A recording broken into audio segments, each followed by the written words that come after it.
Good morning, everybody. Thank you for coming to the November 13th UDAAP meeting. We have a single item today, and it will be the Mount Winans Meadows. Osborne Anthony will be chairing the panel, as the architect is our normal chair. So I'll pass it over to Osborne. Can you introduce the panel, please?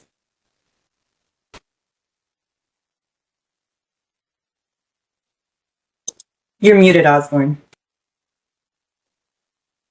That didn't go well. My apologies. Good morning, everyone. Thanks for joining. And today should be pretty interesting because our esteemed chair is actually presenting to us. I thought I'd just plug that in there. But nonetheless, as always, we look forward to a spirited discussion.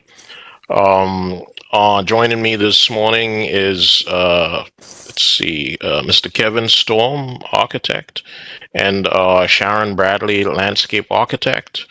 Again, my name is Osborne Anthony. Anthony is my last name. The three of us will go through and do the reviews. As always, please be mindful of the time and allow us some time at the end to ask questions and then offer reviews. With that, Pavlina, I'll turn it over to you and your team. Thanks. Thank you so much, Osborne. It's always a treat when I get to present to the panel. It happens every so often, like a couple of years, but I catch myself always thinking, what would the panel say? What would the panel think when we put the presentation together? We really look forward to your comments and your feedback today. Thank you for having us. We'll launch into the presentation, and I want to invite Khalil Ugda of Charm City Buyers to introduce the project and the rest of us. Thank you, Pavlina, and thank you, everybody, for having us today. The Mount Winans Meadows development is a transformative housing initiative designed to deliver high-quality, community-centered homes that plan to strengthen South Baltimore's areas.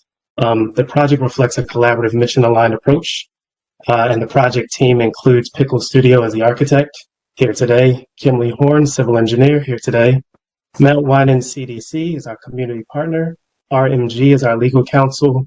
Ascension St. Agnes Hospital, nonprofit partner. Maryland Department of Housing, Highlander contractor, and many more. Together, we look forward to bringing this project to fruition. Thank you all. Thank you very much, Khalil. I'll take us through the next few slides, and I will then hand it over to Carla from Kimley Horn, who's the civil engineer, landscape architect on the project, who can dive deeper into the site design. The three of us are here to present the project today, but as Khalil mentioned, there's many others who are part of the team and collaborate with us. I'll mention a few of the conversations we've had through the development. So the goal of this project, as Khalil mentioned, is community transformation and development. We are utilizing a recently, when I say recently, a few years ago, cleared site, which was previously incorporating an education and recreational program. That since then the buildings have been demolished and the site was available for redevelopment. So the goal of this proposal and of this development is to introduce new townhome housing, new construction to the neighborhood of Mount Winans. And with that comes, of course, the introduction of moderate density housing on the lot, and just providing new construction housing in a neighborhood that has a variety of different housing types, but fairly limited new construction. The closest one coming, in fact, there is the one at the waterfront, which this panel has reviewed before. But this is sort of in the neighborhoods, occupying the other side of the tracks and kind of a little bit more inland, but still very central to the South Baltimore community. And the goal of the project is also to increase home ownership in the area, just bring more families to the neighborhood. As part of the project also, we're looking to introduce a community clubhouse. That has always been kind of a pretty exciting component to the project. That one is conceptualized of having dual purpose. One, providing some amenity for the residents of the new community, and two, providing an amenity for the rest of the neighborhood. So it's sort of like a shared, that's why we're having a play of words. It's a community clubhouse, which is not quite just a community center, and it's not just a clubhouse, which has kind of a more private quality. It has this like semi-public, semi-private quality, the way we've set it up. I'll tell you more about it when we get to it. In relation to that, you know, we've explored both with the community organizations and with recreation and parks, how to structure that in a way where it could serve both of those purposes and in many ways be innovative as to how can we introduce not the full-blown rec center, which is what Rex and Park develops, and not necessarily a private clubhouse, which we'll see in a residential development, but try to develop this model where both can happen and they're sized and placed appropriately within the community. So those are the two components that you'll see in the master plan. This is generally our first pass at the site plan and massing. You know, more development, of course, comes further down the way. We're very much in schematic design. So just a little bit of a background of where the project is located. This is 95 in this view, running, you know, west and east, and it's intersecting 295. So we're right at this place where, you know, major highways and connectivity are landing in the Baltimore area. Westport is the area that we've reviewed quite a bit in all the development along the waterfront here. What's important here in this view to highlight is the location of Mount Winans community, which is this zone right here. And right now it's a very small, tight pocket neighborhood, really close-knit community. On two edges is bounded by rail tracks. So it's actually pretty secluded when it comes from access. Really the only access road that delivers people to their neighborhood is this Hollands Ferry Road, which is a main arterial road running through here and connecting several of the South Baltimore communities. Another important one that I really want to point out is this Waterview Avenue, which is really the main connection of Mount Winans to the waterfront. In this particular case, Waterview Avenue runs all along the Middle Branch Park and comes over the light rail tracks here in this area, and again over the 295 highway by the historic Mount Auburn Cemetery, and it actually dead ends at our site. We found that to be a really strong asset to the project, although when you first look at the site, it seems somewhat peripheral. I'll explain why. But we found this connection of the neighborhood to the waterfront. This is a road you can bike on or even walk on. There's a sidewalk when it comes to the bridge over the highway that can essentially connect you to the waterfront. We felt that it's important to leverage that connection, not only for the site's needs and significance, but also for the neighborhood. This is a preview of that same condition that I described. We're rotated a little bit more. The Middle Branch is now on the right. This is the waterfront development on the Westport that we've reviewed several times. There's new townhouses coming here. This is that really beautiful park that we saw recently in reviews. So there's, needless to say, there's a lot of new great things happening down here, which is why it's that much more important to consider this Waterview Avenue as this connection to all of the waterfront development. We had many conversations in those previous reviews of how can we leverage and pull some of the energy and investment that is happening along the edge of the water deeper into the neighborhoods so that they can all benefit from it. So in our particular case, kind of this street arriving at this point is pretty important, and we're trying to find meaningful ways of engaging it. Our site is located sort of nestled within this Hollands Ferry Road, which is the arterial road that connects the neighborhood to the other ones. There's just one cross over the tracks here, and then kind of like a couple of ways in and out from the neighborhood onto Hollands Ferry Road. What's important to point out is that our project site consists of two lots. There's the large one, kind of on this side, and a smaller lot, which is the one connecting to Waterview Avenue, Hollins Ferry Road. The larger site is very much nestled within the block. I'm going to move to the next page. Actually, before I do that, I just want to point out to a couple of other things. There's the Westport development that I mentioned, the waterfront. This is the Westport light rail station. So there's, again, within walking distance, convenient transportation in addition to all the highways that are running around us. And also in the neighborhood, there's Westport Elementary, Florence Cummings Park, and a variety of housing types. So it's really a great location and opportunity to introduce additional family housing. And I'm going to go to the next slide because it kind of zooms in a little bit more on our site. So there's Waterview coming here, there's Hollins. So this is kind of now oddly shaped site, but really when you look at it as two separate sites conjoined, it starts to make more sense.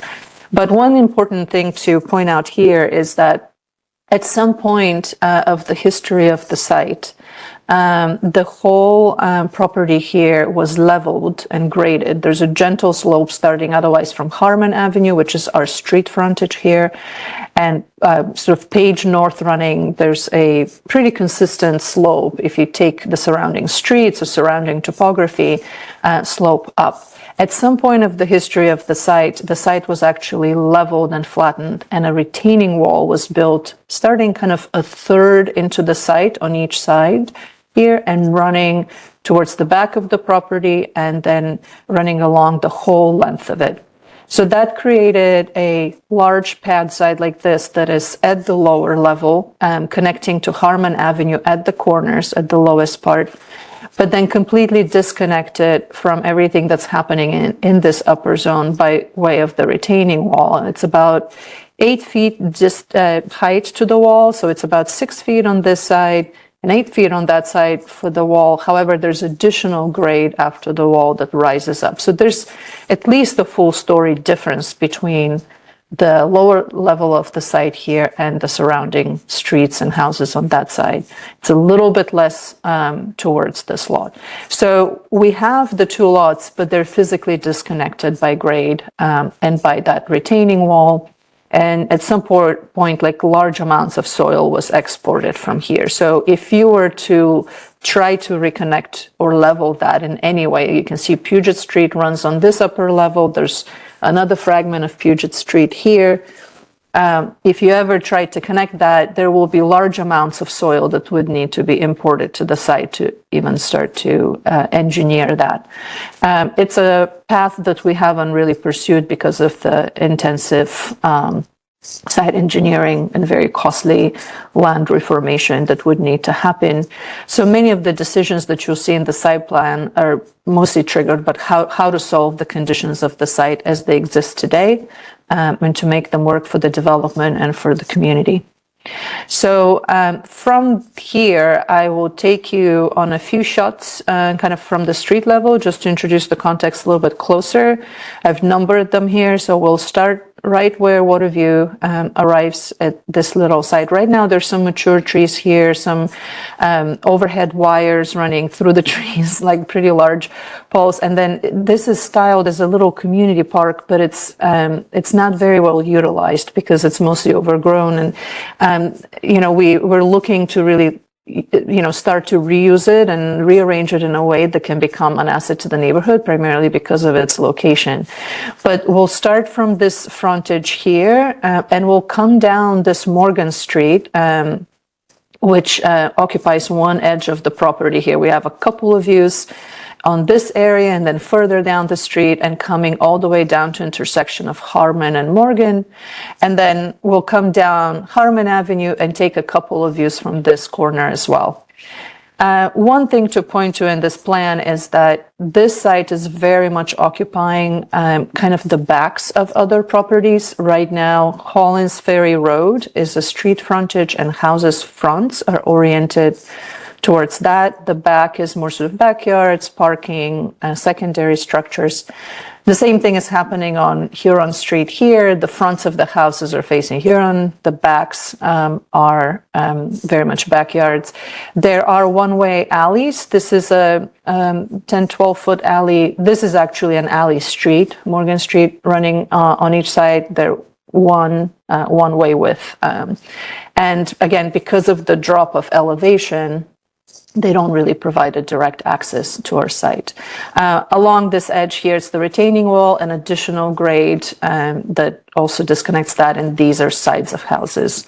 The last thing to notice is that while Harmon is kind of a primary street in the neighborhood, and it's our street frontage, the houses across are very much oriented the other way also. So these are really the sides of properties, as these houses are facing Pierpoint Avenue, Puget, and then Huron. Like you can see these frontages there.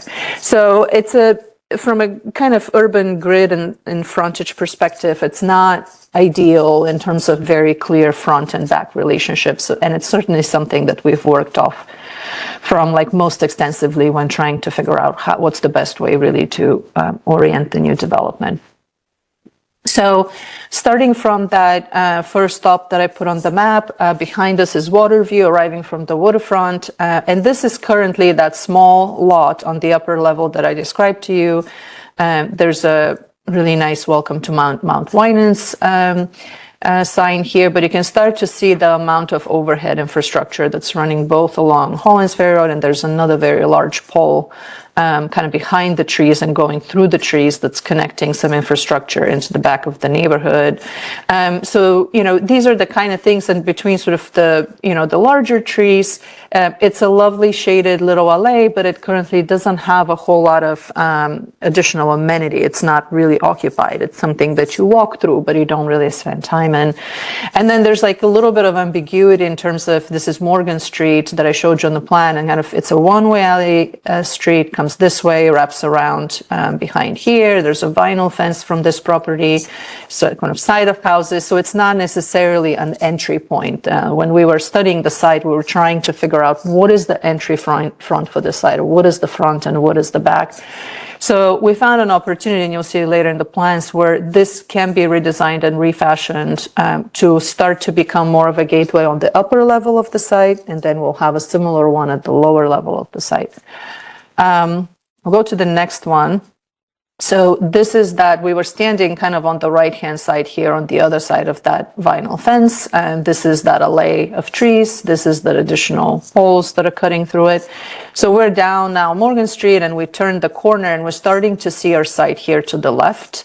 This is the retaining wall in the back that I described. It's about 6 feet drop difference in this corner, going to about 8 feet on the other side, and then additional grade towards the back of the site into what is Puget Street up here. As you start with the retaining wall from this corner, it actually starts to taper down as the grade, drops. Let's say if it's at 6 feet here, the wall comes down pretty much to zero once you get to further down the street. But it starts to kind of give you an idea of kind of the flattened site that we're working with, and the narrowness of Morgan Street. This is us standing in the same position as Morgan Street, but now looking in the other direction towards Harmon. So this is essentially what is our street frontage.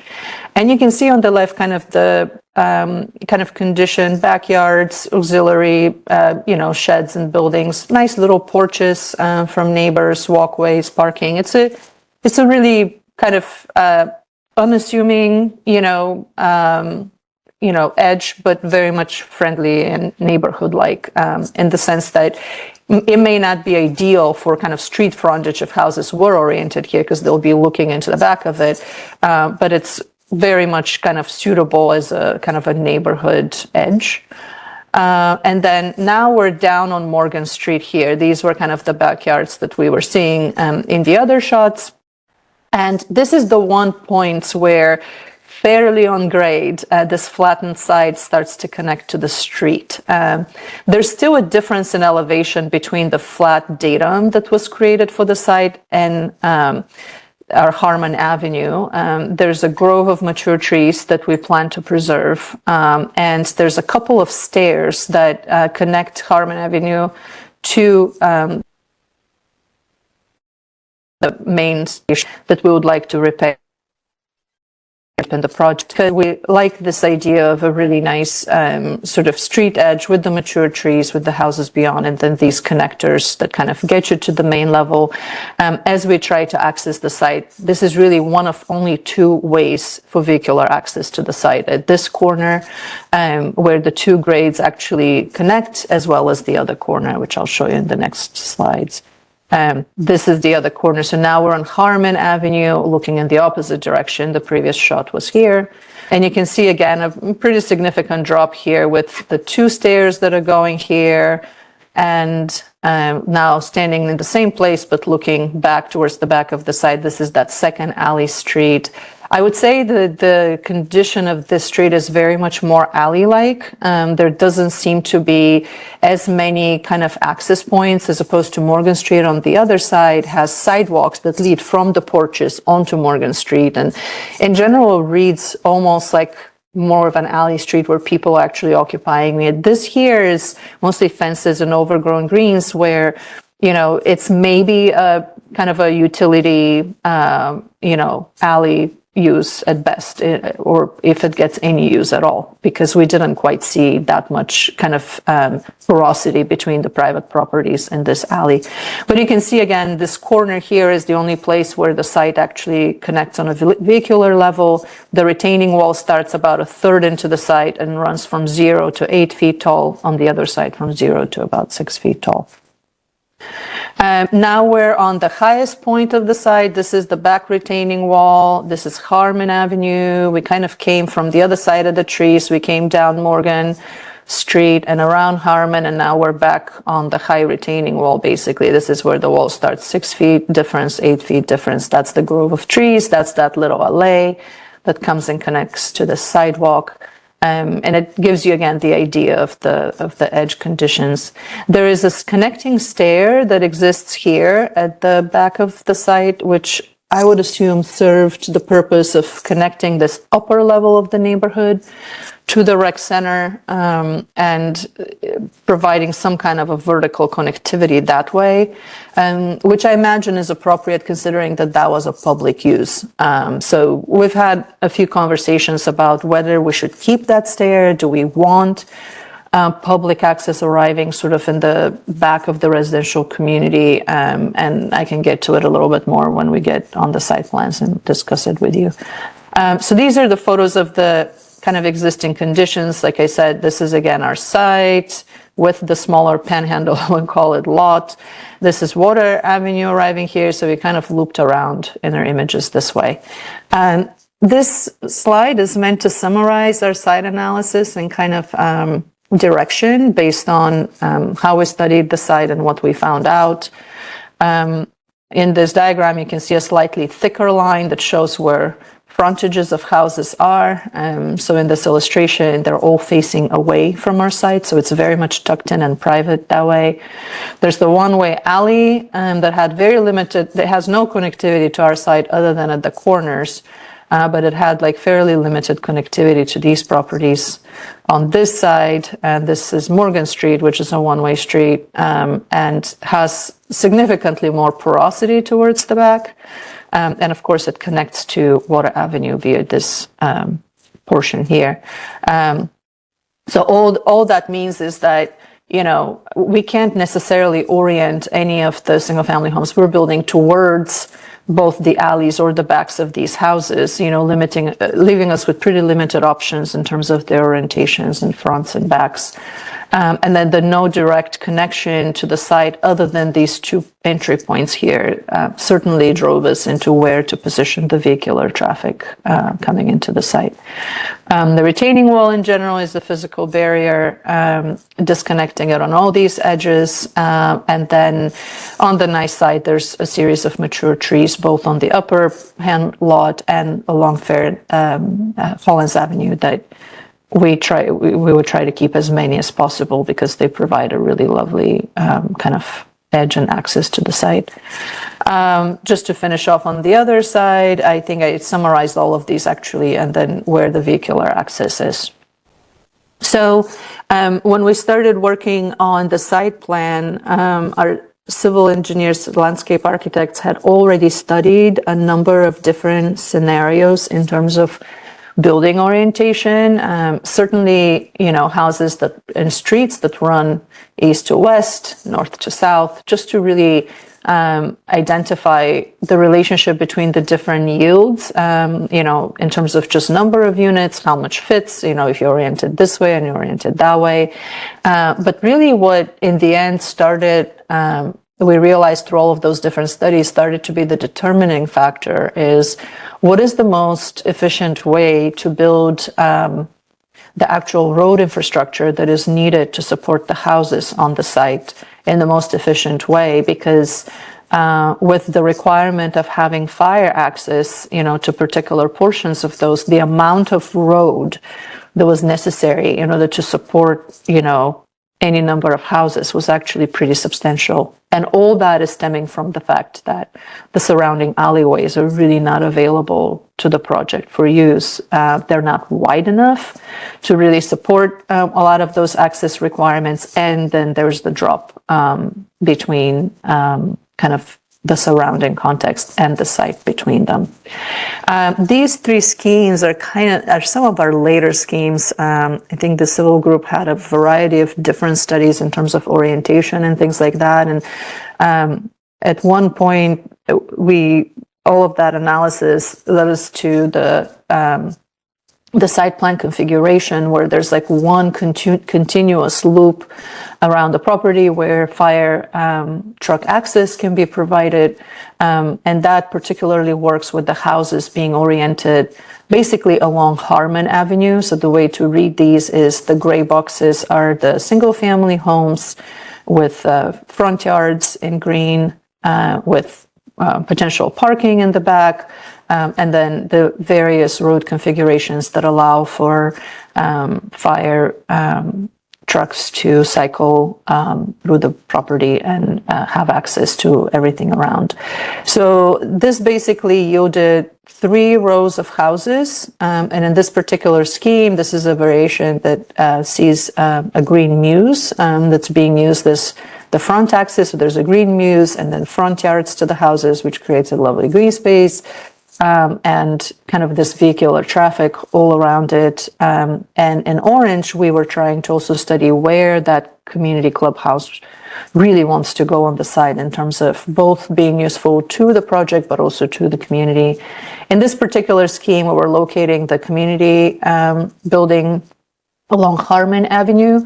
And again, the houses were in 3 rows with the mews in between. And that, however, left that upper lot fairly disconnected and really not well utilized from this project, or even with like some improvements to the rest of the neighborhood. And so the other thing that we didn't quite like about this one was that while the mews and the front yards of these houses would probably be pretty lovely spaces, the experience of the neighborhood was very, at least from the arrival and vehicular circulation, was very much all backyard.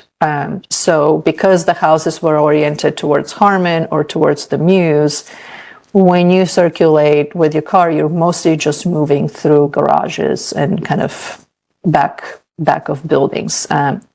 We felt like as a new kind of neighborhood pocket, it didn't quite have the neighborhood feel. We felt like a layout like that reads more as like, a garage condition with some nestled, really nice front yards that are very much privatized. The next scheme that we started studying is like, what if we don't go with the mews, but we actually start to create a really nice neighborhood street, so that there is a sidewalk there and it has kind of like this more public quality to it, whether it's for visitors or just for the residents in the neighborhood itself. The diagram is similar to where we're still working in these 3 rows, but now you're starting to create an identifiable neighborhood street that has sidewalks, street parking for visitors. That's the other thing. This really had no street parking opportunities because of all the roads being exposed to garages. But this will be kind of more of a regular neighborhood street, similar to the ones in the rest of the community, with a sidewalk, with front yards, with car parking on the street for visitors, and then a much more condensed condition for the garage driveways, because our main loop for fire access is now just a singular drive. It basically doubles up as the main drive for the neighborhood. So as we were studying this, we started to find some efficiencies and learned how to combine what are essentially vehicular requirements of the project with kind of the best neighborhood making, the best kind of neighborhood street making. So the wider street in the neighborhood that also has kind of this curb appeal, welcome home experience is also our primary fire access. This way we can really layer all of these uses, and that allows us to really condense the garage access to more utility kind of style alleys that you'll see in the neighborhood, and sort of serving the getting of the cars in and out, and then maximizing the experience at the frontages. In this scheme, we studied what if we put the community building closer to the other corner here with Morgan Street. And in both situations, we thought that the community building has a really nice kind of exposure along Harmon Avenue. It was a little bit more challenged in terms of, especially in this scheme, in terms of providing additional parking, for visitors, and in general, really the addition of the residential community and making this corner building on each side still a viable option, but really it left that upper lot again completely underutilized. The third scheme, and this is the one that really served as the basis of our later development that you'll see today, actually started to say, what if we move the community building deeper into the site to the point where it really starts to connect the lower and the upper portions of the site, and start to allow for two different uses on two levels. In all these other cases, the building was just one level and it was taking significantly more space on the site. But the moment it becomes a two-story program, it allows for the second story to be accessed from our community park that connects to Waterview, which in itself starts to mirror some of the intention of how the space would be used. In many ways, the second story event space that's conceptualized currently can be accessed directly from the community park from the upper level. And then from the lower level, the more resident-oriented uses are directly kind of related to that lower level and can be accessed from there. Both levels are connected with elevator and stair, and can be used by both the public and the community, but it allows us to kind of separate them and then start to connect the site from that point. We wanted to also introduce some of that community amenity, perhaps where it can utilize this kind of little lovely alley and access from waterfront with a nice community porch with a far more occupiable park. It hasn't been designed. You'll see some placeholders in our master plan just to suggest how that procession could work. But it also provides for this kind of more public access and then a slightly kind of more semi-private access from the lower levels of the community. We like the fact that it's actually a little bit more tucked in for the residents, and it starts to connect to what we've dubbed as this main street here that runs through the project. So this is kind of the evolution of the concept that you'll see today. And there've been some refinements that are made from here. Carla will definitely walk you through all of this in greater detail. But I wanted to tell you the story of how we ended up where we are and why, what really precipitated some of our decisions.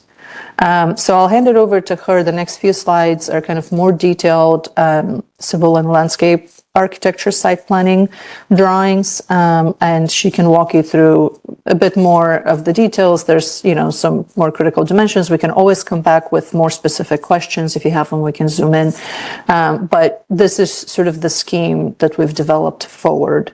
There's a row of houses facing Harmon with front yards that have the mature trees. You can access those either from the low portions of the site here through a sidewalk, which is a second sidewalk in addition to the ones that's running by the street level, and then the two stairs are still connecting us between the lower portion of the street and the upper sidewalk of the houses. This is very much a condensed, concise vehicular access to the garages of the houses. This is a neighborhood street, like I mentioned, with front yards, sidewalks, street parking, and also facing the community house on this side. Again, a smaller road towards the back that serves for parking for these houses, and then some visitor parking for the community space. In summary, that's sort of the big picture of it, and then I'll let her describe things in greater detail. Carla, please take it away. I will follow you and circle around things that you're talking about, and I can even zoom in if you'd like me to. Just let me know into certain portions. Sure. So thank you, Pavlina. So in laying out the site, we were mindful of our kind of unique site conditions, as Pavlina just walked through, especially, you know, being surrounded by retaining walls on nearly 3 sides of the site. And then even on Harmon, where we don't have the retaining wall, we still have a pretty significant slope up to our site. So it's about an 8-foot grade change from being at that lower level sidewalk on Harmon up to the top of where our site, the majority of our site sits, which is about an elevation of 71 to 72. So just kind of, you know, interesting or unique site conditions. But then we also were mindful as we laid this out of zoning regulations, subdivision regulations, because these will be fee simple townhouses. So eventually we'll be you know, moving forward with our subdivision package. So we wanted to be mindful of all of those design guidelines and requirements in laying out this site. As Pavlina, you know, walked through, we've got to the point where our site layout is essentially 3 sticks of homes. The first stick faces Harmon, and so its frontage for subdivision regs would be on Harmon Avenue, an existing public street. And then we have the other 2 sticks of homes which will face each other, and that would be on a new 44-foot wide private street that we'll be creating, and that'll serve as the frontage for those 2 sticks of homes. So just to walk through kind of our vehicular access, of course, the retaining walls, you know, definitely restricted where we're coming in with vehicles. The 2 opportunities to bring vehicular traffic in were at the 2 corners of Harmon, where they meet the 2 alleys on either side. So we see the main vehicular access into the site being along Harmon, where it intersects with Morgan. That in existing conditions is a 14-foot wide paving public alley. What we're going to do is widen that, and it'll be a 22-foot wide driveway into our site. For the initial maybe 100 feet or 75 feet, we're going to take advantage of the 14-foot width of that public alley. But then as we approach the retaining wall, we need to swing into our site. So you'll see we have a 22-foot wide, you know, coming off of Harmon that then continues, but does swing to be entirely within our site. Just before we hit that existing retaining wall. And then that will, you know, as you make that swing or turn into our site, you could make a full left turn into the alleys, or the first alley that would serve as the rear loaded garage access for those 2 sticks of homes. That is going to be 20 feet wide. And the reason for that width is it will also double as our fire access road. So not just another thing that we layered into kind of, you know, laying out this site, being mindful of fire access road requirements as well. So that's going to be a 20-foot wide alley, essentially to serve as access for the rear-loaded garages, but also doubles as that fire access. Again, as you're making that swing in, you could continue in. You could circulate around to the 3rd stick of homes for that rear-loaded garage access, and make the full loop, kind of as Pavlina's indicating, to exit on the far page north side. But what we also incorporated into the design is really a traditional kind of urban streetscape. So you would make that turn. These 2 sticks of homes are fronting on that one-way road, as Pavlina's pointing out here. And we wanted that to feel like, you know, kind of an urban streetscape. So it is a one-way. It is 16-foot wide of paving with street parking, parallel street parking on either side. So on one side, there's 14 parking spaces. On the other side, there's 12. And then again, you would circulate to the page north to exit on these 2 ways. So the only circulation throughout this site that is one way is that one road there. So it would not be able to serve as our fire access road, but we do have the alley in the rear that should meet that requirement. That's going to be 22 feet wide. And if you zoom in on that area, Pavlina, just to show the parking, We did have additional parking. Those are 90-degree spaces off of the 22-foot wide alley in the rear. And per zoning, when you have 90-degree spaces, you need 22-foot wide drive aisles. So that's kind of the reasoning there for the width of that alley, which serves as access to the parking and our rear-loaded garages in the back. We do have, so going back to where we plan to come into the site from the connection point of Morgan, we also wanted to be very thoughtful about pedestrians coming in through that same path. So on both sides off of Harmon, we have walkways. Everything's 5 feet wide. So continuous walkways that would bring you into the site. It would turn onto that new private road, sidewalks on both sides, and then sidewalks that would lead to the clubhouse building as well. Because we see that access point as kind of our main entry into the site, we also have signage there. So Pavlina is showing here our circulation plan. We're showing in blue all of the on-site walkways. And then in red, those are your vehicular paths. You'll see the bolder or thicker red line is indicating all of your two-way traffic, which also then was sized appropriately to serve as fire access roads. So I think Pavlina touched on this, but our first block of homes that fronts on Harmon, I just wanted to spend a minute looking at that. We do have two parallel sidewalks because we have about an 8-foot grade change from the lower sidewalk down on the Harmon Avenue elevation. So as you get up the slope that exists, we're placing a kind of parallel sidewalk that's running right along the front of those homes. And then along the way, there are two sets of stairs.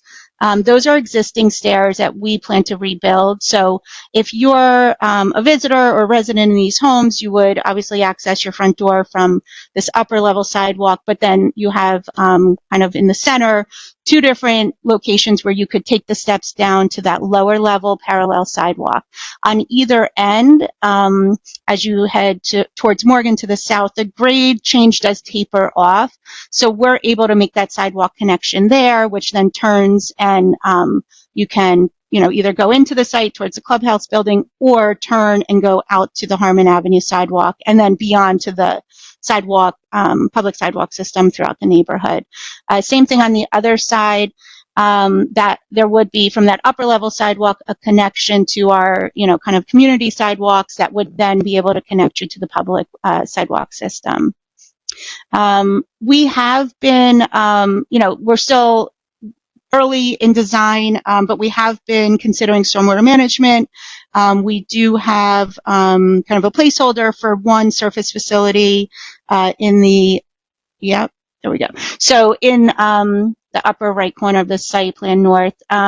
So we still have to work that out and, make our formal submittal to the city, but as we get through, moving on to SPRC, we would then at that same time be making that submittal. But we expect that this will be redevelopment, which is a stormwater management kind of term, but will set us on the path for the calculations. And so we're showing this one surface facility to address the quality requirements that we expect to have.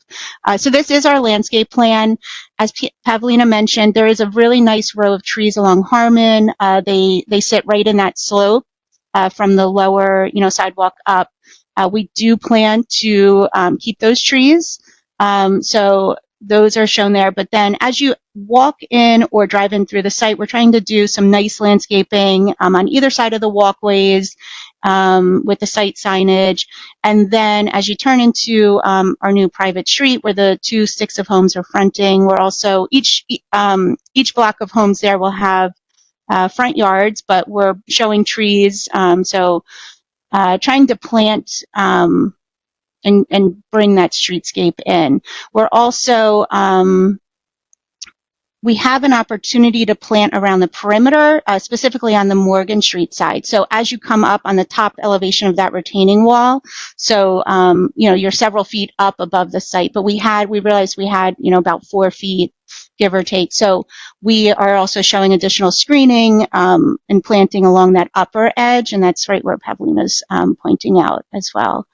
And then lastly, for landscape, I'll just point out that entry off of that Hollandsbury Road, that where there was, it's pretty heavily planted now with trees, but there's overhead wires and even like the traffic signal poles and whatnot. So a lot of those trees were kind of like chopped off at the top. So just to open up visibility and, because that will be what we envision that to be a pedestrian access to that upper level clubhouse. We have a 10-foot wide sidewalk kind of centered coming down towards the clubhouse. On the left side, we're planting shrubs. So just to, again, open up visibility, but still have a nice planted edge. And then on the right side of that walkway, we have some smaller, minor deciduous trees. What you can't see, but if you zoomed in, there's like benches kind of nestled into those two planting areas. So as you're approaching, that could serve as an overflow kind of outdoor amenity area where people could use the space and, be outside and enjoy the space as you're coming and going from the clubhouse. I think that's kind of covers everything from a site plan or landscape perspective. Certainly, Pavlina, jump in if you have anything to add.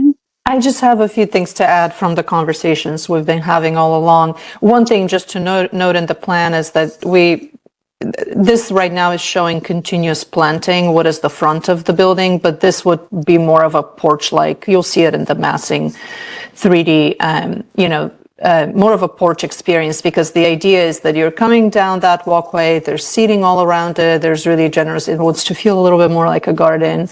And then you arrive at what is the front of the building, and we've masked there a really nice covered porch. We just need to coordinate it among our drawings.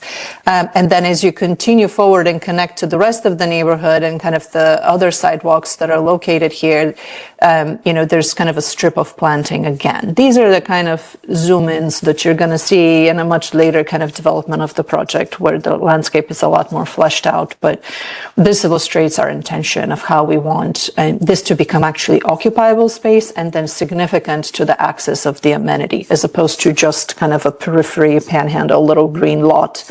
And that is sort of precipitated by the siting of the community building here.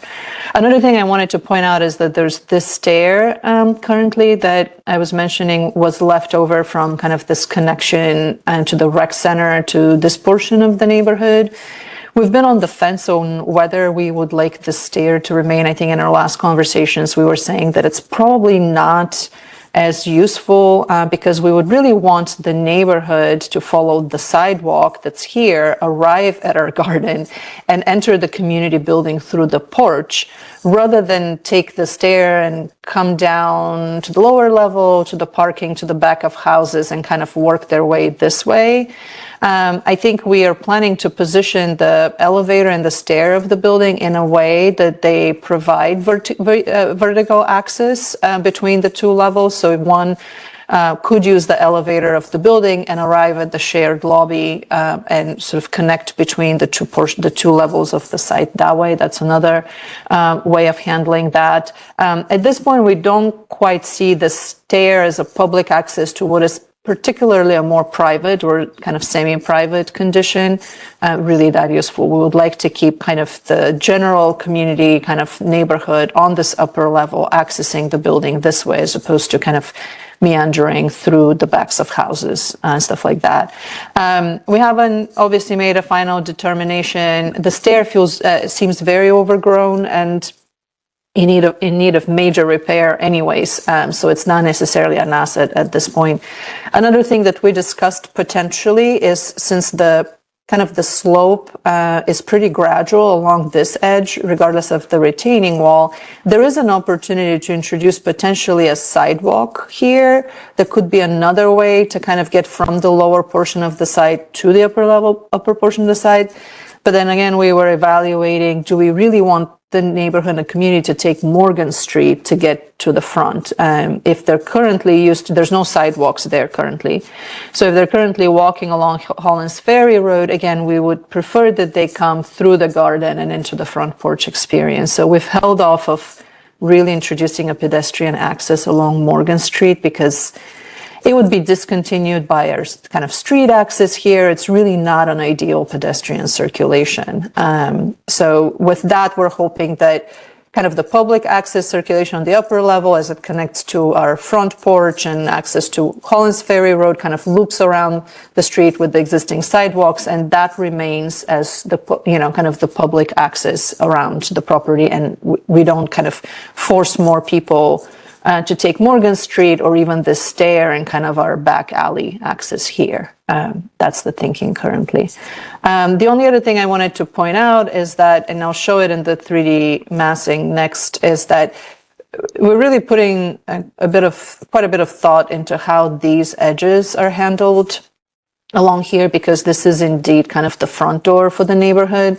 All vehicular access is coming from Hollins Ferry Road because it's the only way to enter the neighborhood, really. The railroad tracks enclose it on all other places. So this is how people will come and go from their neighborhood. So this becomes the entry point, and this is where some of the decorative planting is oriented, kind of setting up like really nice kind of framing opportunities.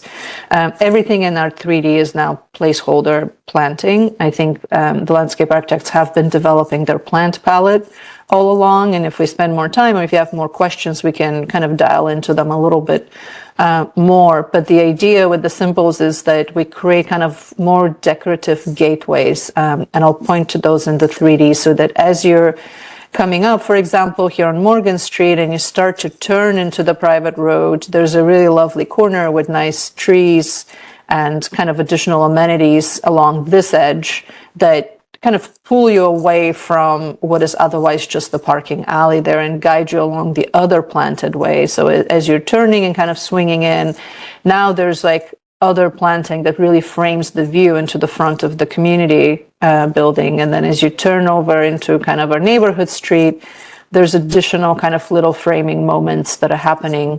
I think between the landscape team and Khalil, they were really kind of conceptualizing how these fronts are planted in a more naturalistic way. They were hoping that they have some cadence where you can see that there's sort of like an edge to things and it feels as if it's kind of street trees, but because this is a much smaller, more intimate, private community street, we also wanted it to have a more natural quality so that the trees aren't a single species. We're going for the multi-species look, for kind of the more resilient way of planting it, and also kind of a more naturalistic style to it.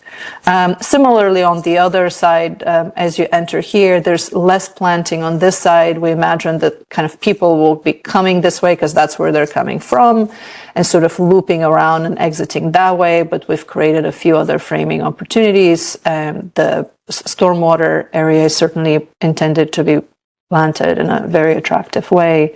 We want to leverage that as much as possible. And then the screening along the wall, it's about 6 to 8 feet along this back, but it's planted all along the edge. And then the remaining of the light green that you see here is sort of more secondary planting. We had discussed before off of comments from planning department, if there's potentially kind of upper level planting, with a fence. So then this is the screening from a retaining wall and fence to the rest of the neighborhood.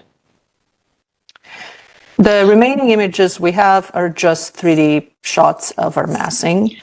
And Pavlina, sorry, one thing I failed to mention is after we had submitted our kind of draft plan set, we did get some early comments. So we were able to incorporate some of the revisions per those comments. So we did add cluster mailboxes. There's a total of 5. For the first 2 sticks of homes, there's 1 on either end. And then the third stick of homes in the back, there's 1 located in the rear, kind of centrally located. And then we also added bike racks in front of the clubhouse building. Just picturing, people biking into that as well.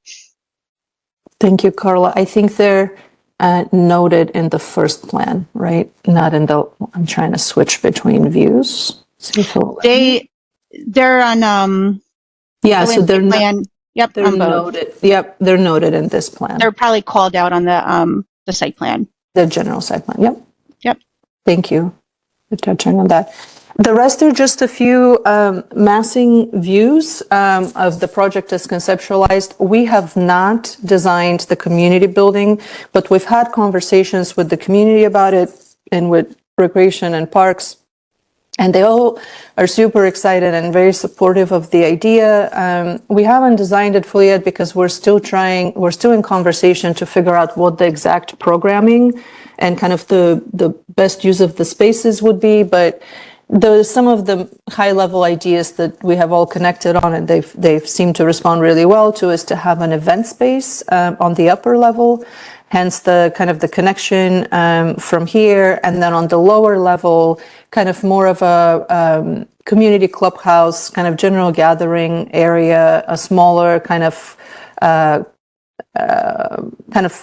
it's not quite a classroom. It's only a classroom so much as you're teaching a yoga class in there or things like that, a more multi-purpose kind of teaching area. Smaller spaces for meetings, kind of like smaller conference rooms. Those are some of the programs that we've explored and we've shared with folks. And I think that conversation is still ongoing. So we've paused on the actual development of the building itself. But it's currently 2 levels. The upper level is entered from here, the lower level from there. We see it as following kind of a simple gable architecture, just to be in the language and the spirit of the surrounding neighborhood, which is a mixture of, flat roof townhouses and gabled roof single family homes. But we imagine it would be glassier, kind of, especially towards the front porch and definitely towards the other facade facing the neighborhood, as that's kind of like the focal point upon arrival there. And we see it as being something more modern and exciting and warm at the same time and welcoming for everybody. But all of the design is forthcoming. Similar for the houses, we know that at this point we're planning for 16-foot wide townhouses, and I think some are 21-foot wide, right, Carla? Like the ones towards the back are 21 foot, these are 16, but there are 3 stories. So these are 3-story townhouses with the gable roof. And same, we're going for a more traditional kind of roof form, but I think we're expecting kind of a slightly more modern contemporary styling, which is what the market wants. We don't know what the design of those look like. The development team is looking at various home builders options. So right now they're a simple mass. That's really all we have in terms of design. We've certainly looked at different floor plans, but until we determine whether this is a kind of a design build home builder kind of effort, or if it is a more traditional sort of architect and GC effort, we're not necessarily going to have their development, but you can start to see kind of the front yards with their sidewalks bringing people in, kind of the planting along our main street here. We've talked about maybe there's like very low little fences that define the yards. These are kind of stylings that will come a little bit later once kind of the nature of the homes and what they're going to look like and who's going to design them and build them comes into fruition. So the simple masses right now represent exactly the level of building development that we're at. We've focused mostly on developing the site. We wanted to share it with you. We wanted to make sure that we're on the right track with all that, and then we can refocus our efforts on the buildings. So this is that entry from Waterview Avenue. We're seeing sort of being able to keep some of the larger trees or replant with smaller trees if that's not possible because of all the wires. They really are chopped up quite a bit. But the idea is to create a low wall along this edge so that we can screen a little bit this road condition that I showed you in the beginning, create more generous, softer planting, introduce the seating areas, introduce more shade trees along this side, and that leads you to the front porch and the entry of the building and then beyond to the neighborhood. This is some of that planting on the upper portion of the retaining wall that starts to soften this edge, and then some of this planting along our internal sidewalks that I mentioned earlier, and I'll show you in these other shots. Yeah, this is a ground view from Waterview Avenue as we arrive into kind of this more garden space, the low fence here that kind of starts to screen the other fence on the other side, kind of lower planting, smaller trees, softer edges, and starting to create these seating opportunities along here. So that this really feels like a forecourt and a really gathering, hanging out space as it leads you into the front of the building here, or similarly from the rest of the neighborhood, again, arriving along this edge into this space. We're back in the air now, looking from our main entry here along Harmon Avenue. This is the double sidewalk that Carla was talking about with the steps that connect them. These are kind of the more heavily planted areas. And again, our renderings are now representative of the planting material. I think that is much harder to accomplish. Once the planting plan gets fixed, then we can try to model and illustrate the plants more closely. But they show in theory and kind of not in theory, in concept, kind of what we're after. Like really lovely soft edges of planting, eventually potentially signage that welcomes you into the neighborhood. This is the 22-foot widened road that we share. This is the alley, so we're using the 14 feet from that, widening it, coming in, and you split off either for the alley or into our development. You can go to the back here and park if you live in those houses, or continue along this road. This is that focal point in the front of the community's house, community building. Like I mentioned before, much glassier, kind of more open front. It's not modeled or designed yet. This is our community street. Again, with a lot of planting. This is the back with the shared public parking with the screening and planting along the back wall, and then it loops back around. This is from Harmon entering. This is the Morgan Street alley. This is our drive. The community building serves kind of as this focal point and kind of drawing you in. We imagine much larger pieces of kind of glazing here. So these are kind of the more framing trees, the lower, more decorative ones that we were picturing. There's almost like this cueing, guiding of kind of where these more primary circulation areas are. This is us where that road splits, right? So you can turn left and come to the garages, or you can continue forward. This is the front of the building. So the wall starts at about 0 here. It's about 3 feet tall when it gets to the building. So you don't really experience much of the wall along this edge at all, but you do see a lot of the planting on the other side of the wall that creates a really nice soft edge between the alley and this portion here.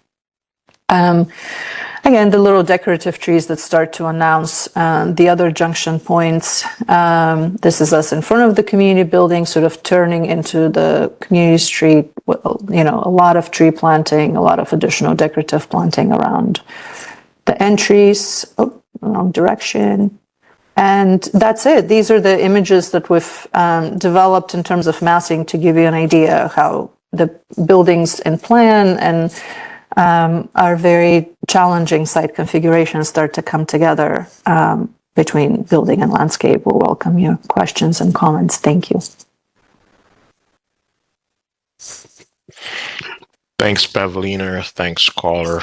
Thanks to both of you and your team. As always, presentation is very thorough. You know, I have to be fair to you. The site is very complicated. It seems open and somewhat kind of like a plateau, but you're contained pretty much on 3 sides, and it doesn't really leave you with a lot of options. But nonetheless, aspirations I will here is to figure out a way to get the site kind of integrated into this community. It's an interesting community, as a matter of fact. I don't think it's very large in terms of a greater area, but where it's positioned and all of the greater elements that are around the cemetery to the east, the way the roads kind of track through that area, not very many points of access as you've observed. But nonetheless, you know, how do you really come together and, you know, put together a development that really begins to, 1, be integrated into the community, 2, serve the goals that you've set out, and 3, at the same time, really respond to the challenges of the site. I will say, though, there's one observation that I've actually made so far, and then we'll kind of jump into the questions. And it was actually that first or second slide that you showed, the aerial of the overall area. If we can probably just swing back to that very quickly. When you kind of look at, that community as a whole, the one thing that's clear to me is it's not extremely dense. It's a lot of open space. My first question to you then is, given the densities that you are proposing here,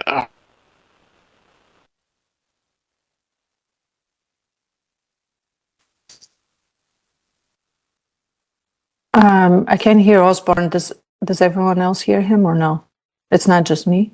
It's not just you. Yeah, Okay. you froze. can you hear me? Yep, we Okay, can hear you. you're back. You said given the density proposed, and then you cut off.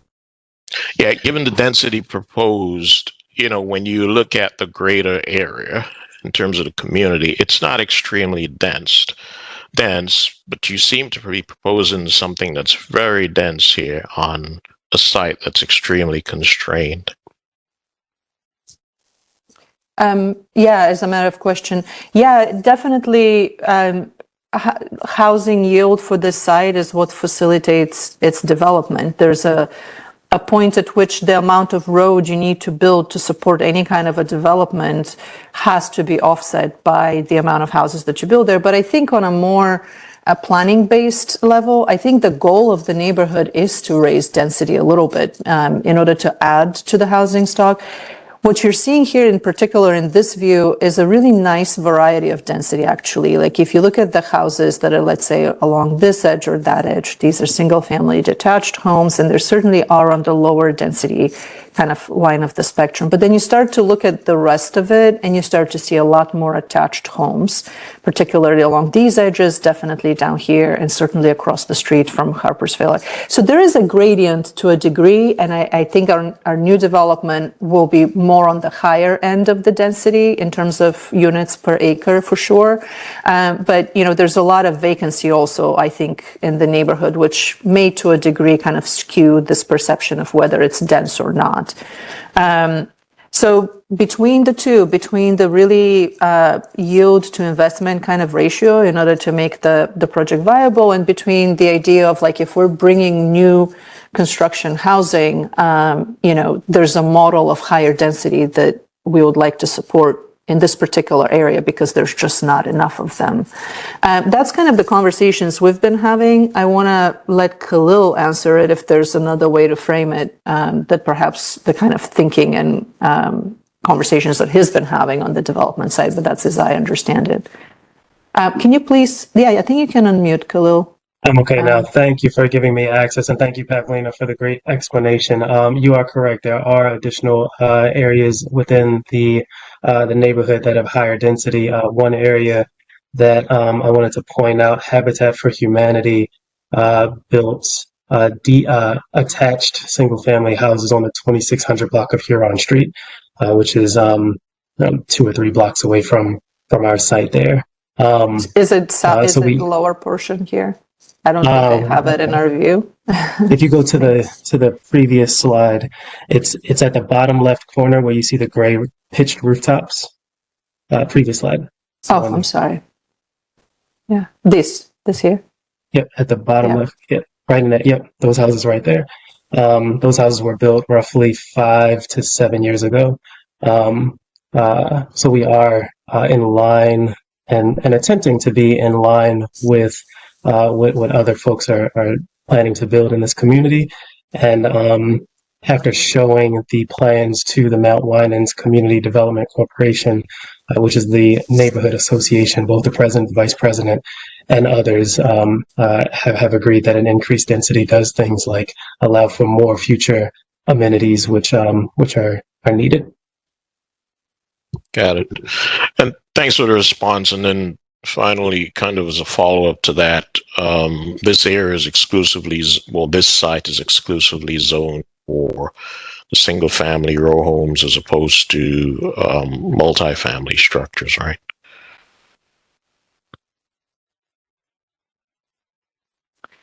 So I can answer that. The site is zoned R6. which, obviously allows townhouses, but also would permit multifamily. Also, it does permit multifamily. Oh, yeah. I mean, if this is a question about density, there's certainly a multifamily, multi-story building that can go on here. I think, and Khalil, correct me if I'm wrong, I think it's something that was an early consideration, but I think part of the proposal here is to stay within the single family model and really try to satisfy the need for new construction housing to replace vacancy. I think it was a very deliberate, as I understand it, decision from the development team to not go into the multi-story apartment realm.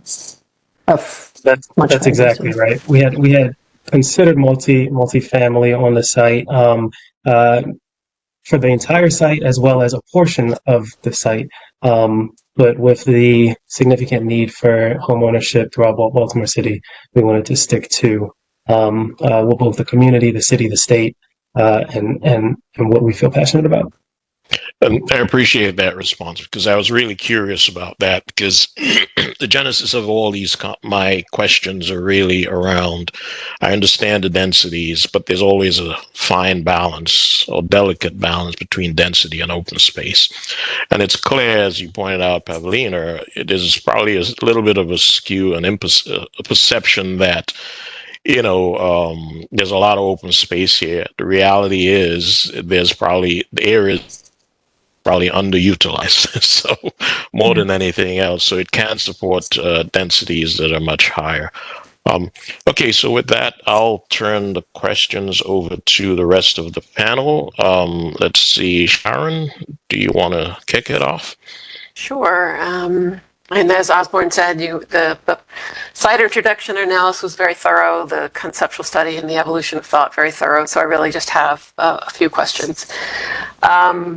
And they primarily concern connection points. Did you all study the connection of Morgan Street into the site, that little wiggle into the site, taking it further? I understand there's a grade change that happens very quickly, and you quickly lose the opportunity to connect smoothly from Morgan into the development.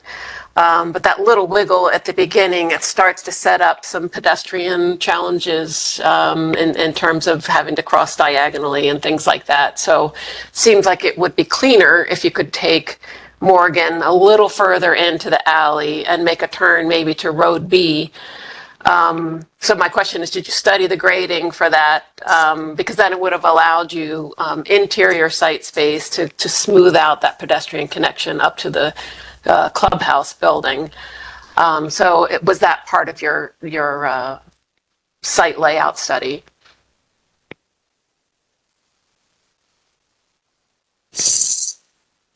I'm going to let Carla chime in on that. That's fine. And I was just taking a quick look at our topographic survey so I could make sure.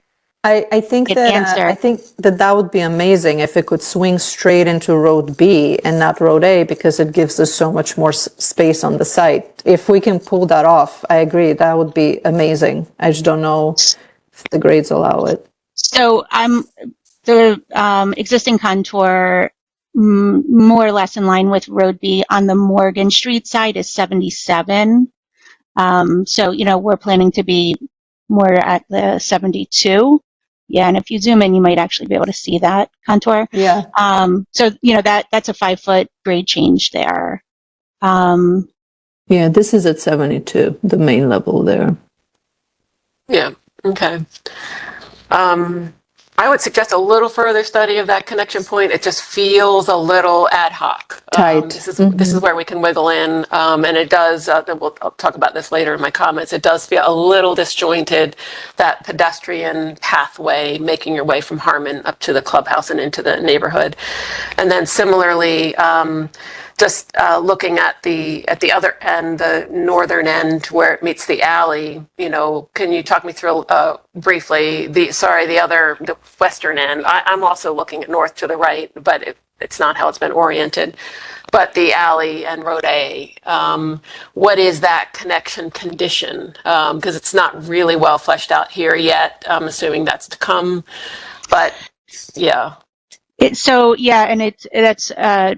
interesting. I was speaking with a colleague about this exact thing prior to this meeting. So it's very clear, like kind of, plan south of that area, you're at a higher elevation, taking the steps down. By the time you get down to Morgan, the grade has tapered off and there's a gentler slope between, where the houses sit and where you're connecting to the public sidewalk. Still down below, but it's not as severe. But up here, we were discussing either as you are moving to the north with the stick of homes dropping, the finished floor elevation dropping, so that we would be able to make that connection. Or if we wanted to be at, kind of a more consistent elevation with the homes, there might need to be steps where that upper sidewalk, I'll call it, would then a few steps down to that lower sidewalk there. So it's something I think we'll take back with the design team and see which way we want to go with that. But that's our tougher connection point there, because we still have that, call it 7 to 8 foot grade change. But on the plan south side, that has tapered off. So it's an easier connection between the two sidewalks. Yeah, and the roads themselves, the road A with the alley, right now it's just shown as that 15-foot radius curve just dying into the alley. So I'll be interested in seeing the further development of that connection, because both of the ones we just talked about are your main portals to this new neighborhood piece. And so how that feels, the identity is expressed right here as you enter the neighborhood. So how that feels as you're entering is really a critical piece of your site layout. So that's something that I'll be interested in learning more about, as that develops. And then and one more connection question is, how do residents make their way, pedestrians, from their homes to, this other important connection that you talked about at the Waterview Avenue? Do I have that right? Up in the upper northeast where the clubhouse is. How do pedestrians get to that intersection? Because I totally agree, Paulina, with your statement that is really an amazing corridor that you wouldn't think of, since it's a little bit removed from the waterfront. But here you have this straight shot on Waterview that gets you there very nicely and really connects this mini neighborhood to the waterfront and all of those amenities and public transportation and everything. So what is the public pathway from the neighborhood to that intersection? As I mentioned before, we expect that everyone from the neighborhood would either be arriving from Collins Ferry Road, or if they're immediately kind of in this portion of the neighborhood, they can take Puget Street and kind of arrive. There's an existing sidewalk, which is, I think, this one. We can see it in our existing street views, and still arrive kind of in our garden here. When I was describing this idea of like, do we want to create back of the lot stairs or sidewalks along Morgan Street, that felt like pushing pedestrian traffic into more ambiguous zones of circulation, which wasn't ideal, and it's not part of the pattern right now. This here, the frontage of Harmon with the really nice trees, and then the frontage here as it connects to Collins Ferry Road is the block, is the actual pedestrian edge of the block. So right now, anyone who's here could either come down the sidewalks, get to Harmon and take kind of the public zone and come here, or like I was describing, they can come to the clubhouse. And what we want to design is a stair and elevator access that, like, for example, this front here will likely open up to a community space, but the stair and elevator access would have their own access off of the side here, which is also the vertical side access to the upper level. Residents will certainly have a more direct access to the building, via fobs and things like that. So they have a shortcut through the building to arrive here. If they wanted to experience this space, I think the best way to experience it is to utilize the neighborhood street and not try to create shortcuts that aren't necessarily a good experience. Does that make sense? Yeah, understood. So it will be sidewalk, right? Like this. Using the street grid. Using the street grid, or using the building as a vertical circulation to come and hang with neighbors here. Great. Then my final question was, why the parking at that northern edge? If there's on-street parking and personal parking per residence, what's the purpose of that as opposed to a community garden or other amenity? Because always more parking is desired. Some of the things we heard from the community is like, what if there's a birthday party for a child or like something like that? So having a few additional spaces that are closely located to this supports some of that program. If there's a big event, people will also be parking on the streets and things like that. But when it comes to some of these smaller, more community-oriented kind of events, that's what this is supposed to serve. There's a small outdoor green space where, you know, Khalil and Carla have been talking about playground or whatever in conversation with the community is needed can happen here. But right now, you're right. The remaining open space that we have on the site and the parking are now sort of, as always, battling for, you know, superiority. Yeah, for sure. But these Okay. all will be fine-tuned, I imagine, as more conversations happen about how this is programmed, what spaces are needed. The best thing at one point is to hear from the community, you know what, we want more park space and less parking. That'll be awesome. Great. I And thought it's you were going to say it's probably allocated for the community building because there's Yeah. some areas of the community where It you're is. not able to walk very conveniently, and they may want to drive up here. Yeah, it is. That's why the ADA parking is positioned here. It's absolutely for the community building. It's just the amount of it right now is in flux, you know, between the needs of the stormwater, between the needs of the outdoor space. These can ebb and flow, but the need for a few parking spaces is indisputable. It's whether we have 14 or 10 or 8 is the question, you know. And right now we're showing 11 there with the 2 handicap spaces. Okay, great. And it's great to hear that you all are letting the community drive those kinds of decisions. You know, what is the need? What is the desire? So it's awesome to hear. We want to be flexible, and that's why, so the ADA spaces would arrive via the sidewalk to where the elevator and will be like this the vertical access to the rest of the building are. Yeah. Great. Those are all my questions. Thank you. Thank you. Thanks, Sharon. Kevin?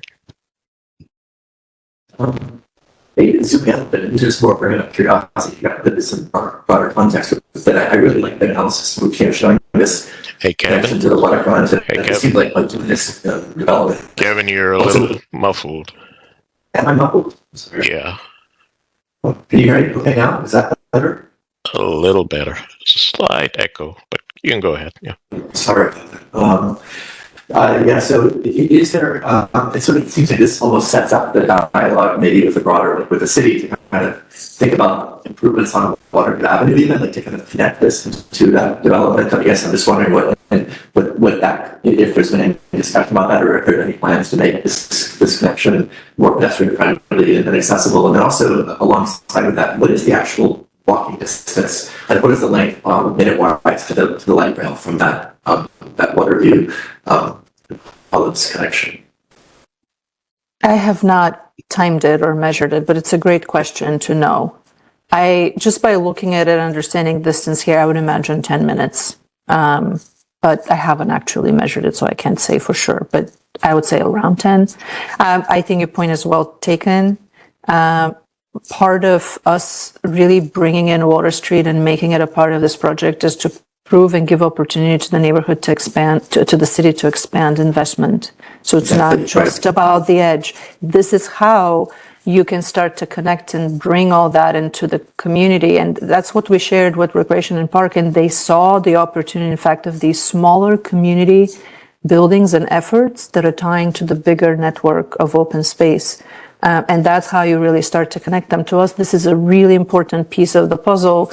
And it's the reason why it's located where it is, as opposed to sort of, which may look like a more prominent corner on Harmon Avenue, but in fact, in a connectivity, it's a very remote location when it comes to That's the reason why I asked the question. I think all it does is support the scheme that you've gone with, and it just makes it make much more sense when you live in a bigger context. And just was really thrilling with that scheme C because it kind of fits into this bigger picture.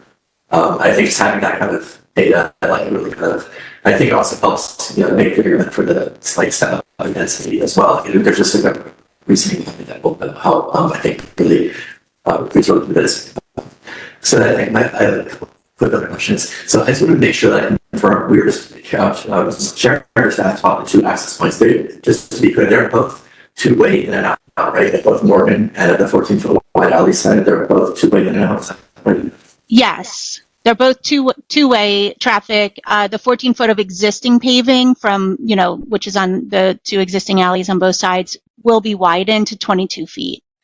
So that's two-way circulation in and out. The only one way is that Road B, which serves as the frontage for those two kind of interior sticks of homes.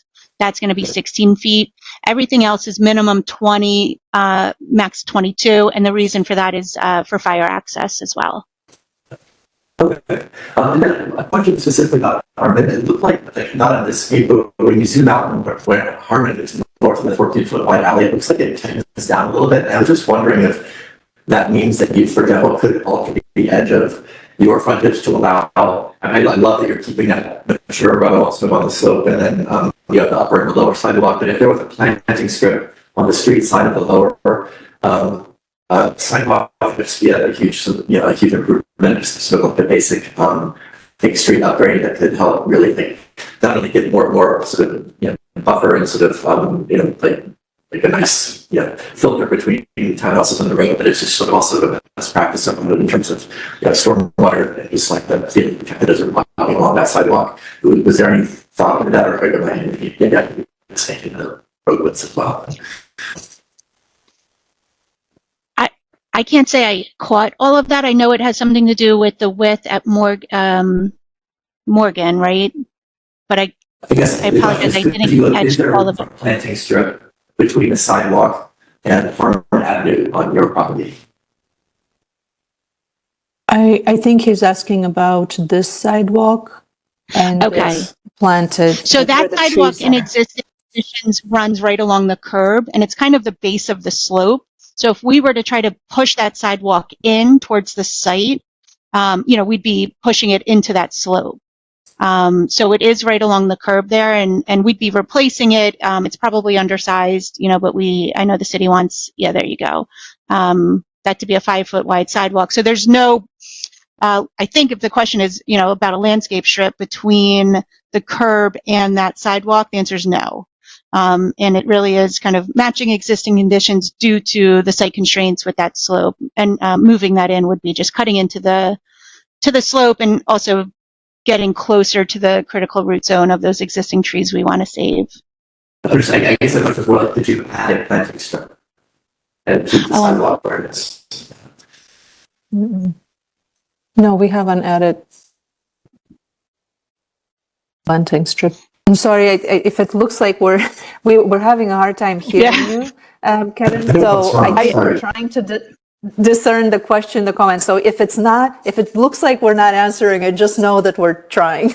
Okay. Yeah. I think you're asking us if we can add if we have thought about it, or if I added a planting strip along this edge. And I think that's why Carla is explaining that because of the grade, we can't really modify this much and keep the trees. That's sort of where we are. That was it for me. Okay. Thank you. Thanks, Kevin. So I just have a few questions kind of related to this. It seems as though the stairs that are existing off of Harmon, you're holding on to those. And I understand why, to some extent. You're doing it because you're trying to negotiate that grade change. But I mean, has there been any consideration to potentially reposition those stairs, or potentially just used a single one? And maybe you haven't, but is the reason for that because you don't want to disturb the trees? So I would say, the short answer is yes. Also, there are two existing stairs kind of centrally located. So we're also, I guess, being mindful of, somebody exiting, if there was only one, the distance they'd have to walk to get, if we were to reduce the number of stairs to one, those residents are just walking farther on that upper sidewalk to then get to that stair to then traverse down to the lower. So those two exist, and we were proposing to rebuild them. It also would minimize the impact to those existing trees that we're trying to save. Again, two or three more questions. The second is the alleys, for instance, Morgan Street. I guess you have the ability to go both ways, right? It's two-way. In existing conditions, it's 14 feet wide. It's not signed either way, but it's a 14-foot wide alley.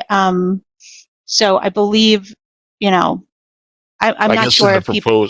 in the proposed condition, you would likely need to sign that one way, right?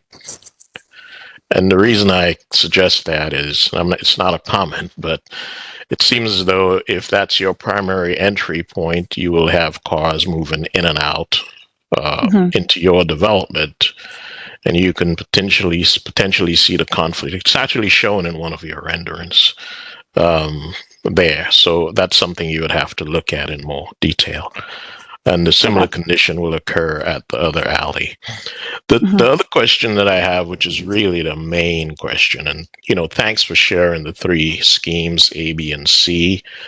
But in terms of the general Part T, they're very similar. Have you actually, and you did say that the team has looked at a variety of other options. Are those available for us to take a quick look at? In terms of just the orientation of all of the houses, the blocks, the sticks as you refer them. I understand the need to preserve the trees along Harmon, and that kind of drives the orientation of those buildings. But within the lot, have you explored another orientation where?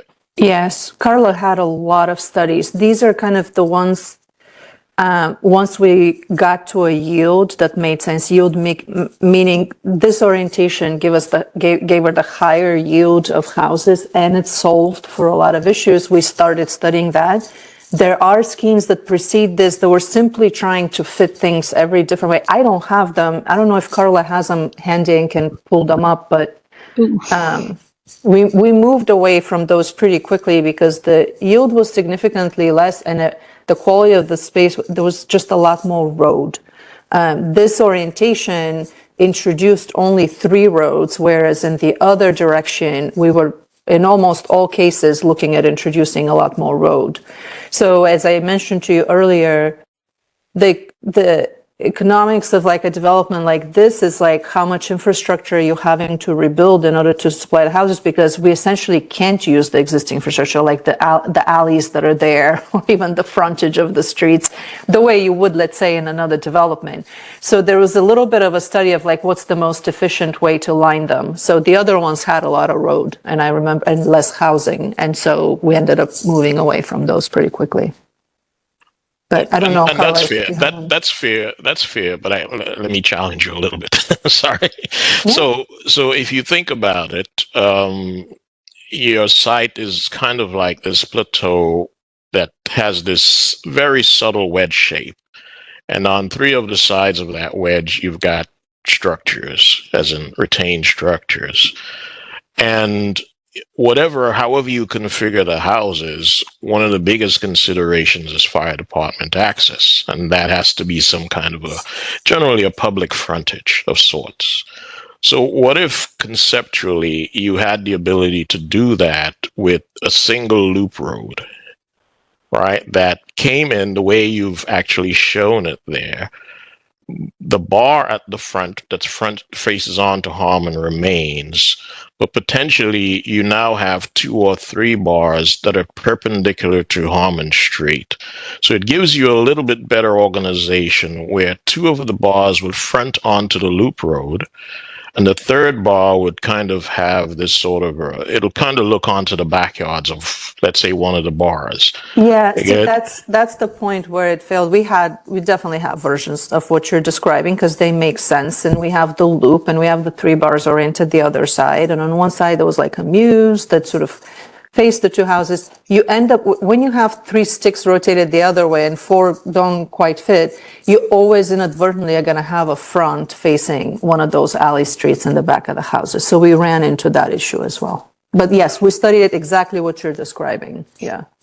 Okay, so that's really driven by the housing type. because it sounds like you have to have the parking attached to that house. Right.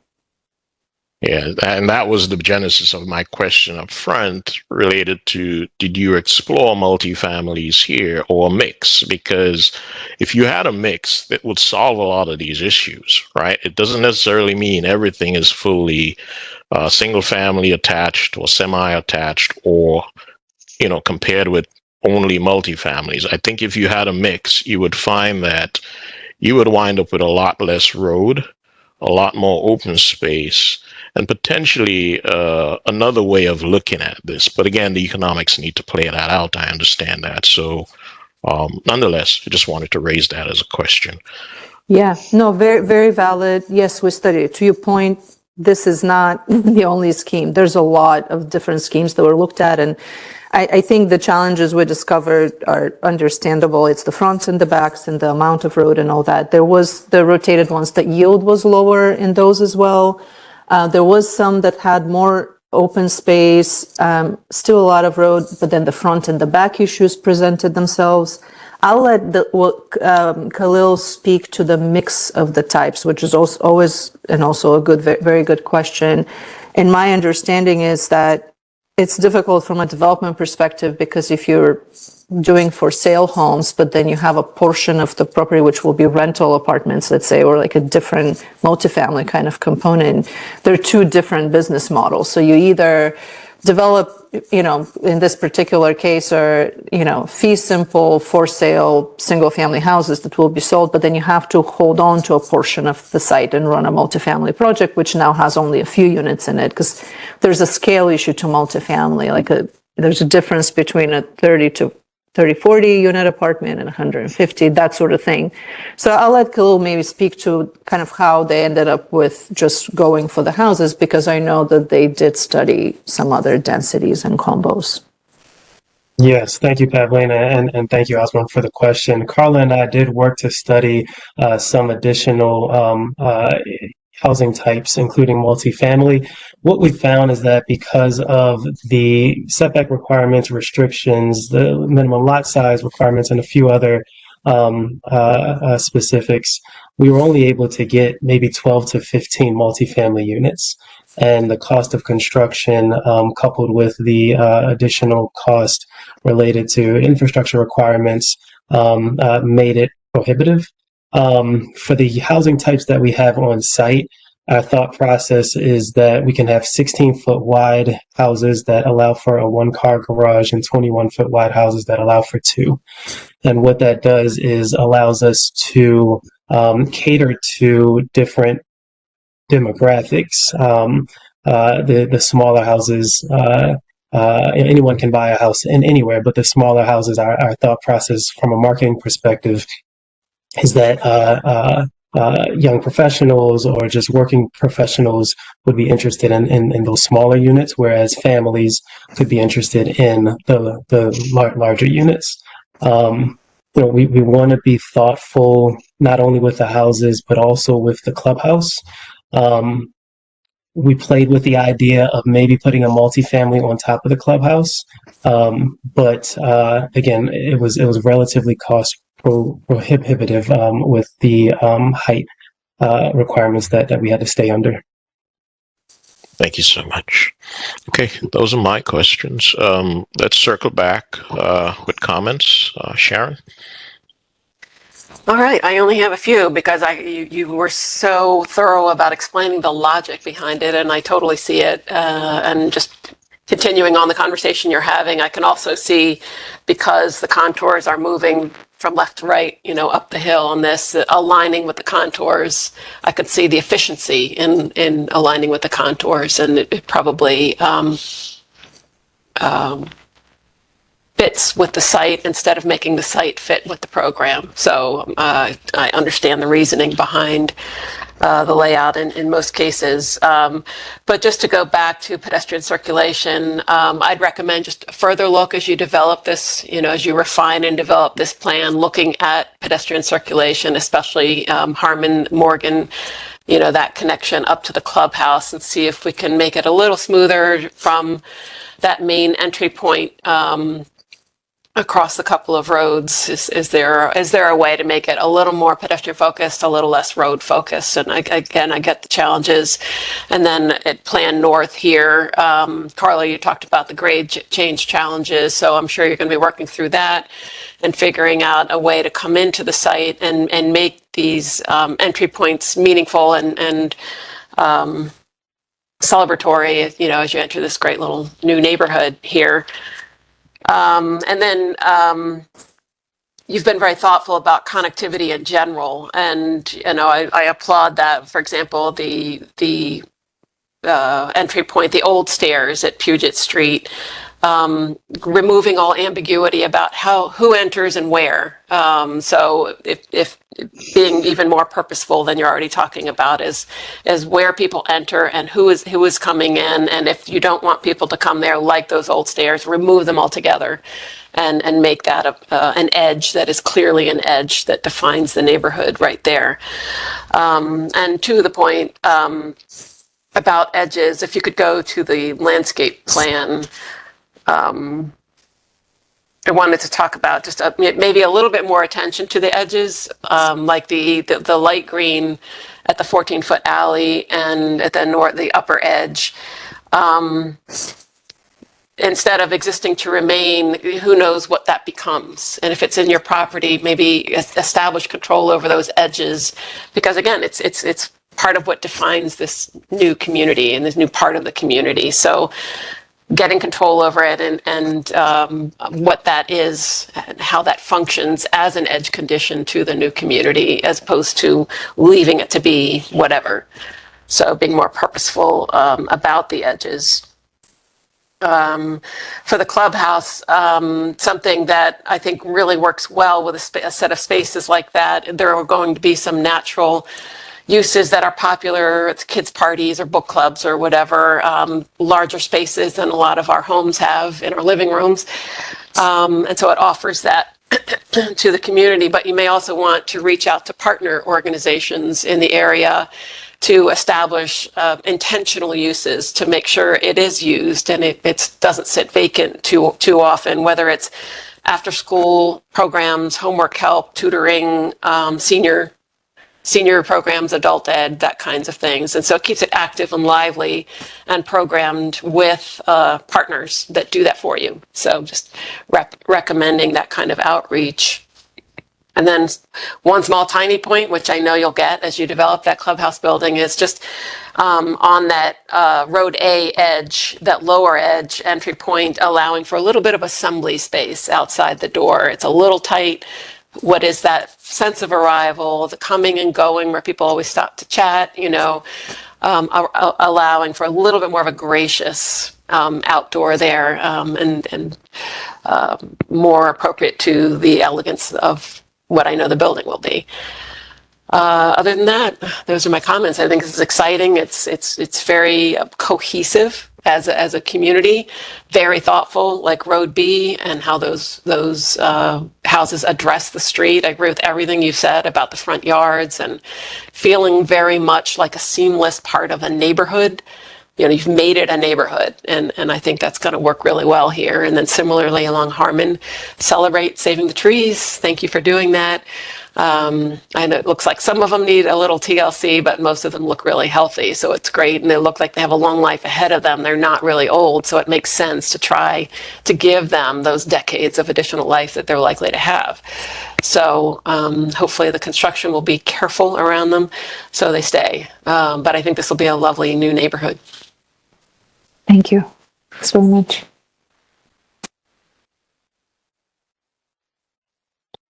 Sorry, Kevin. Just to simply be here better now. Is this better than what I was before? Can you hear me?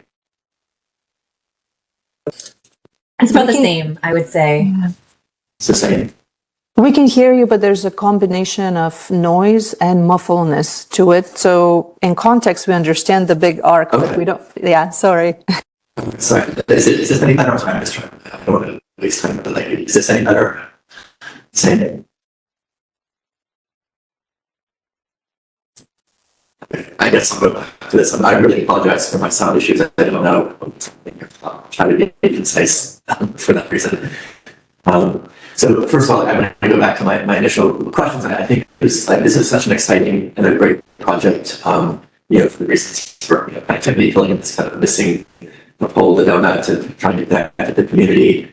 I think the density question I really think that the density you're showing is completely appropriate. I wouldn't contemplate decreasing it at all. And I think that the transect of single family to townhouse to large townhouse to multifamily. I think any neighborhood can always absorb sort of one notch up or down and sort of still be comfortable. I think that that's the problem there. And I just think it's much more positive. I think Khalil mentioned that thinking about it in terms of you're getting more neighbors, you're getting better efficiency around utilizing infrastructure investments. You're able to support amenities for the broader neighborhood that's not part of this development. So all those great things. I think this really supports all of that. So it's a great starting point. And I guess I'll lump my comments into two buckets. The first bucket is sort of, and again, you addressed at the very beginning, so this is maybe going to come off as like naive, and I know that I'm not informed by the financial analysis at all, but it's clear to me, just from the common sense urbanist mindset, that the ideal starting point would have been to kind of reconnect Puget, and obviously that's a challenge because of the scraping and regrading that's already happened on the site. But I just wonder if there was an exercise done to test that. If you imagine that like maybe it's just the roadway and the corridors that need to fill, and then you take advantage of the lower unfilled areas for English basements or 2/2s instead of one. You might be able to not have to fill the whole site and still gain that connectivity back from maybe thinking about connecting the grades as they once were. And again, I think that in doing so, it might also mean much more efficient use of the amenities on either side. And you're actually going to gain some more land, but there'll be more useful land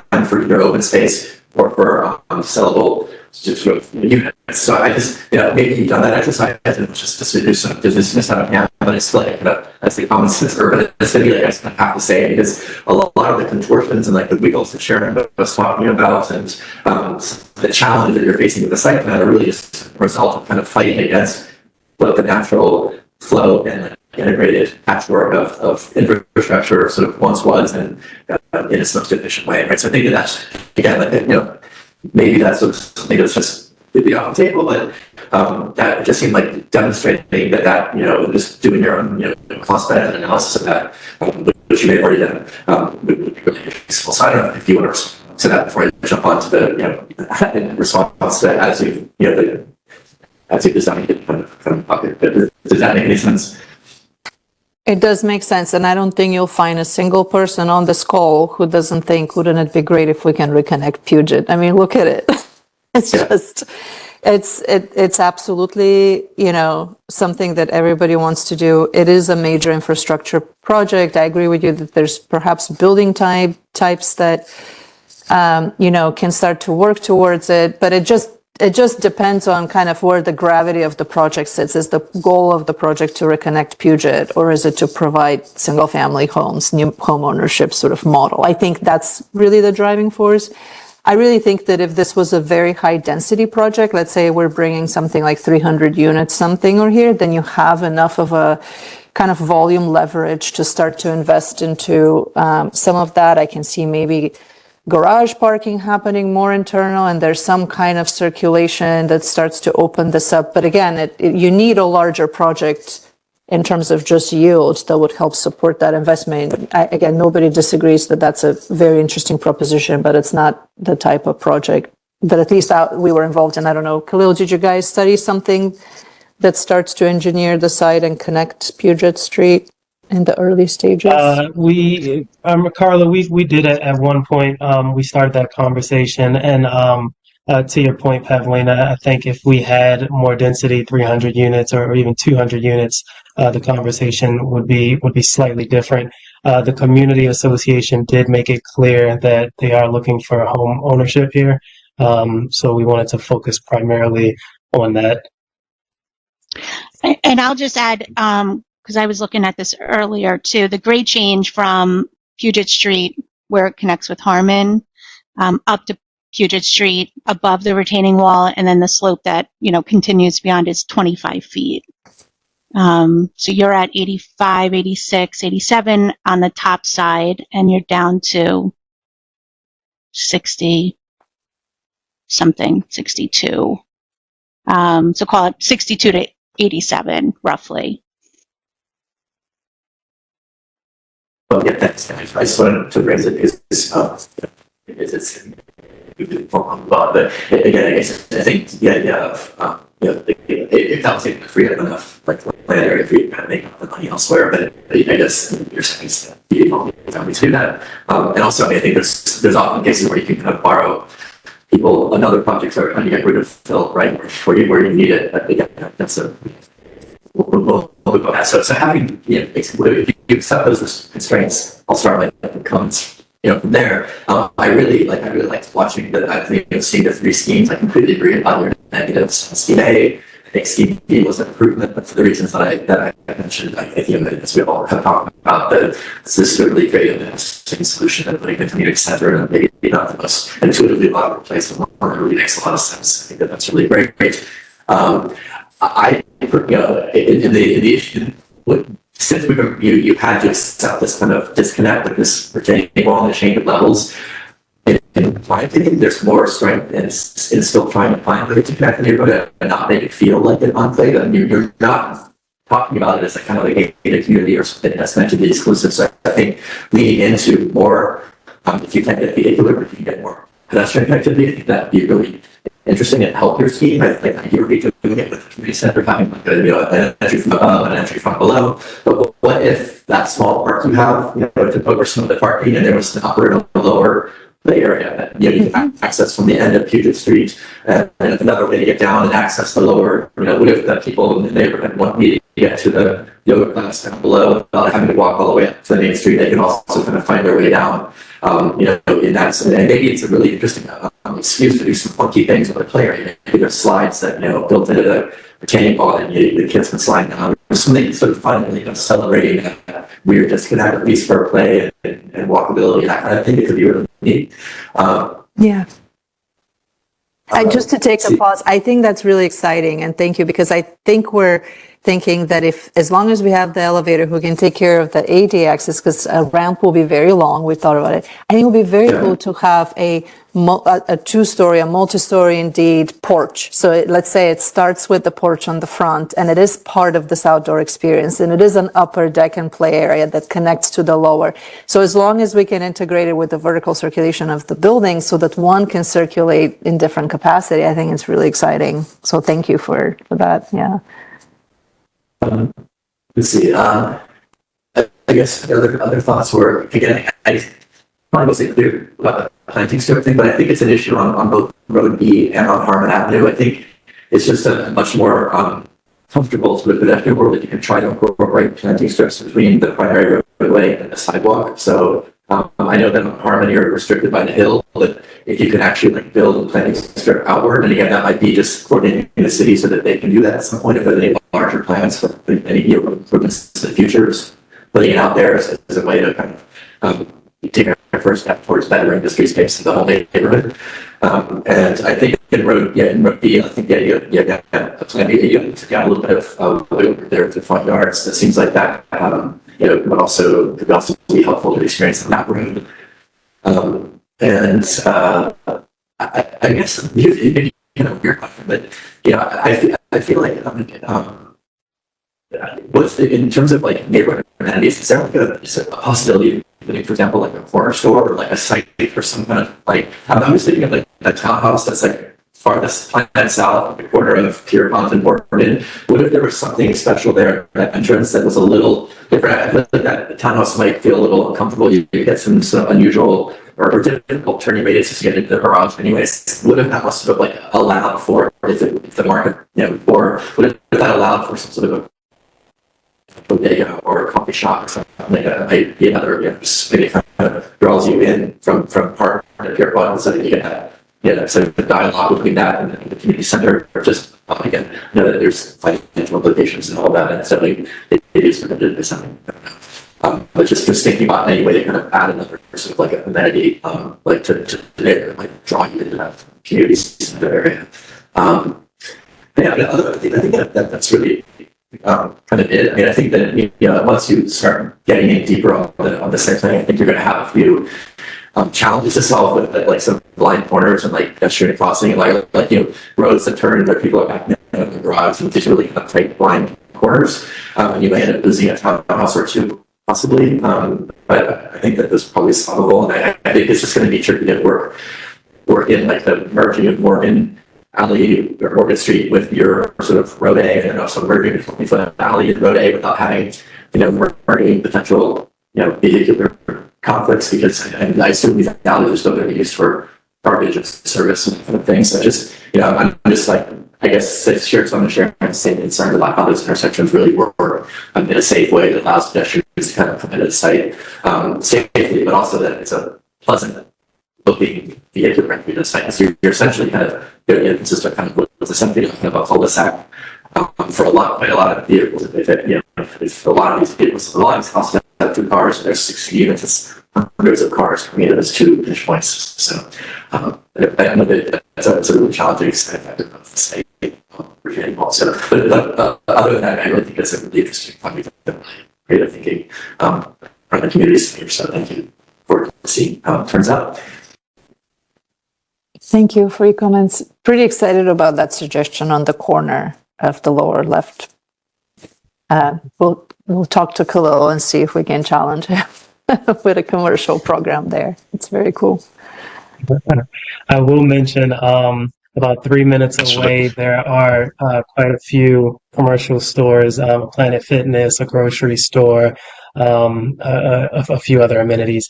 And then on the corner of Harmon Avenue and Hollands Ferry, I've never frequented it, but there's a convenience store right on that corner of Harmon Avenue and Hollands Ferry Road. But I'm not against any suggestions. Let's explore and see what we can come up with. Thanks, Kalir. Thanks, Kevin, for your comments. And speaking of 3 minutes away, to be respectful of everyone's time, I'll try to go very quickly. I think it's a challenge, and always every development is a challenge, but this one is really unique because it seems as though you do have the site area to develop whatever you want, but the site is so constrained, it just really pushes you into maybe 1 or 2 solutions. I would have liked to see those other alternatives because, again, I trust your judgment, but I'm not just fully convinced that there isn't a slightly different way to arrange these buildings, at least the 2 bars within the lot. You may have to take a penalty, a little bit of a penalty in terms of the number of units, but nonetheless, I think altogether you're looking for a project that really works and is properly integrated into the neighborhood. Raise a point related to Puget Street, but again, as Carla pointed out, there could be some challenges there, given the great differences. So I understand that very clearly. I think there are a couple of maybe 3 areas, in my opinion, that really begin to stand out as features of your project. One certainly is the bar that gets arranged along Harmon Street. I think it does a number of things. One, it begins to meet your density requirements, yes, but at the same time, because Harmon Street is considered kind of one of the main arteries into this community, it's two-way, etc. And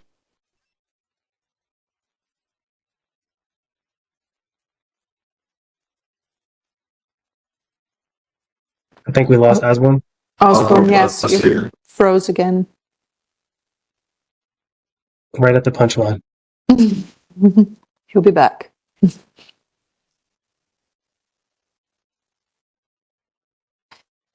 The worst part about this is that you don't know you're frozen and you just talk. Been there. okay, You're back. Yes. We heard you until the frontage along Harmon, and, yes, we're getting the yield, but it sets up that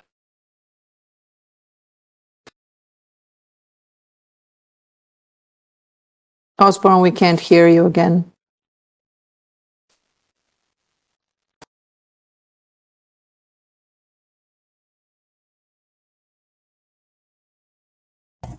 I may have to reach out to him for written comments if we can't get him back.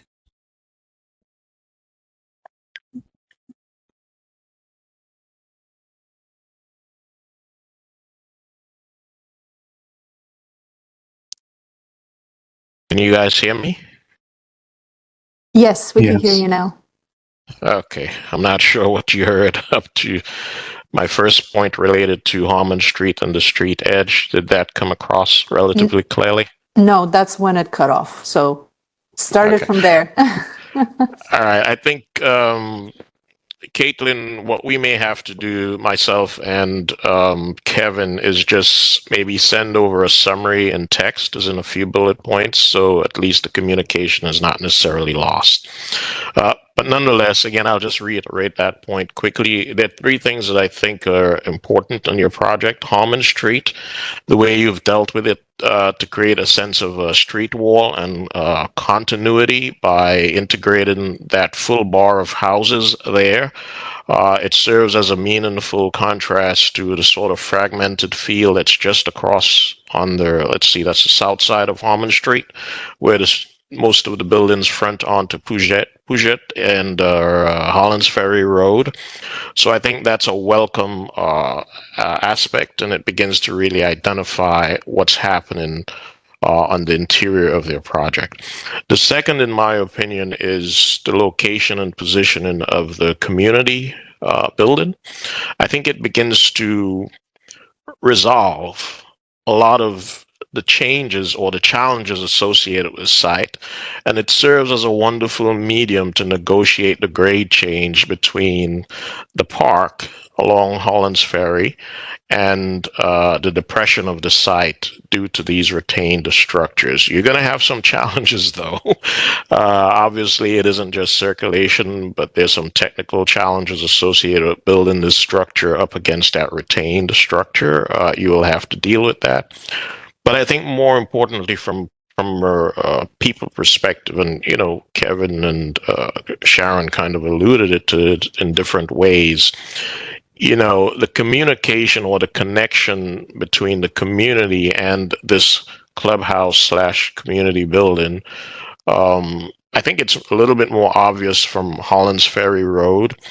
But if I were a resident living in the second bar, the middle bar, all the way to near the to the opposite end, and I took the road B and I came down, I thought I heard the only way I can get to the upper level is to kind of go through the clubhouse, right? And I'm wondering if okay, so that's not the case. You do have another way of doing that. Okay, that's fine. So it means it's you're thinking about it, and it's something that probably you would address in a more elegant manner. What I do like as well is you extending the walkway through that park over to Puget, so it's a clear connection back to the community. And my take on this is to remove that stair. I think there's a kind of intimacy. You can have a little terrace that looks over the property to some degree if you want, if you so elect to do that. You can also invite and encourage maybe additional bench here and there, maybe some lighting along that edge. So it really feels as though you're stitching it back to the community, and you're kind of acknowledging or recognizing the significance of Puget, certainly due to its width and the fact that it's been sitting there for quite some time. And then the third feature, I believe, is the interior of the site, right? How you're beginning to reflect and adjust the actual challenge of fitting all of these residences in, but at the same time acknowledging that there's a need for open space. And more importantly, you want to be able to provide those two interior bars with a similar feel and a similar amount of frontage, as in street frontage, public access, as the bars along Harmon Street. Granted, the bar along Harmon Street still has a certain amount of privacy because it's elevated from the street, but the interior bars, they're on the public street. The greater public probably won't venture in here too much. This is mostly for the residences that are there. But the fact that you're creating very generous front yards, I think, is an asset to the project. The one piece that I'm still a little bit hung up about is, I think it's Road B, the two-way road with the parking off of that. I don't know that that's actually truly necessary, and I think I know why you're doing it, because you don't want that area just to feel as though it's a back alley, and I get that. But I think maybe that's where how you deal with the clubhouse in terms of its orientation, its size, that will begin to kind of mitigate that condition, because it just seems as though it's another roadway that probably, with some additional design and investigation, you can kind of get rid of that to some extent. So I would implore you to begin to explore that. One of the challenges there is that stormwater pond, so to speak. I don't know that it really works best there. You run the risk of potentially undermining that retained structure. But again, those are technical decisions that the team will kind of work through. The last point that I'll make, well, the second to last point that I'll make relates to the entries. I think you've identified the only logical points you can actually get in and out of the site. But I'd love to see those nodes be a lot more meaningful. And Kevin clearly articulated an option to do that. One other thing I would probably consider, again, but you'll need to take a penalty. You may lose one or two units from the first bar, and certainly maybe one from the second bar, as opposed to that kind of a torturous way into the site. And don't be, I'm not trying to disrespect your decisions, but I think if it were a little bit more direct, and perhaps if you were to angle it a bit, right, almost as if you were to take a straight line from that intersection at Harmon and Hollins Ferry and kind of connect it to that first or second unit on the second bar of houses. What it does is it really begins to set up a little bit more direct access into the site, but it also provides you with a little bit of relief in front of the community center. And in there, you can now begin to organize clear pedestrian paths, crossings, etc. If there's an event at the community center, whether it's in the upper or lower level, at least folks have the ability to spill out, make decisions as to where they want to go, how they want to move around, etc. And then I'm sure you may have folks who have bikes that may want to bike to the site, bike to the community center. You need to think about where those options are. If you're coming in from the greater community, you shouldn't always have to park your bike at the top of the park, etc. You should be able to do something at the lower level as well. So I think some slight orientation of that access road begins to get you better visibility into the depths of the site, or the bowels of the site, I should put it that way. But it also begins to create this kind of clear hierarchy that's the street access in and out of the site, and Morgan gets relegated to nothing more than just maybe a one-way alley, so that there's no conflict with cars accessing that area. The only other thing that I will comment on is the main bar of housing units along Harmon Street. It's really long. Right. And I know it's kind of soon because you're not into massing. You need to work out your program and so forth. But, think about, the challenge here is if you were to break that into two bars, then you open it up onto an alley. And that's a little bit awkward and strange.